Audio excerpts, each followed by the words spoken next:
So, what do you think? Is it easier to forgive yourself or someone else? Oh, definitely, definitely someone else. You Yeah. know, those interpersonal relationships are way easier than the intrapersonal relationship. Yeah, unfortunately, we just have this tendency sometimes to kind of ruminate on things that we've done and sort of hang on to that and not be willing to take a look at it and let ourselves off the hook and forgive ourselves for whatever it was. Yeah, absolutely. And you know what happens is that we bubble up with shame, right? We start to believe that not just the thing we did was bad, but that we are bad. Yeah, and that's a horrible, horrible way to feel. And so, what we're saying is that you really have to take a really hard look at this subject of self forgiveness, things you've done, things you haven't done.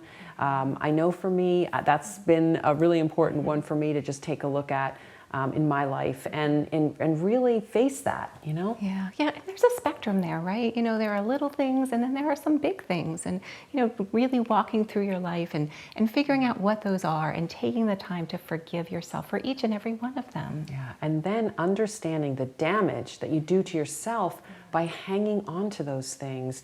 You can create your own inner turmoil by just holding on to these things, not being willing to look at them and to release them. Like, not just mentally, but physically. Right, absolutely, right. We start to ruminate over those things and we keep them alive inside ourselves, and that does a lot of damage to our bodies. And so we have a meditation for this component that is about sending love to your body so that you can heal any of those wounds you may have created. Yeah, I love that. So we, as always, ask you to just really pour yourself into this one and really take a good, long, hard look at what it is that you're holding on to that's damaging yourself. Yeah, and take some time to do the exercises. They're really helpful. Yeah, so we'll talk soon.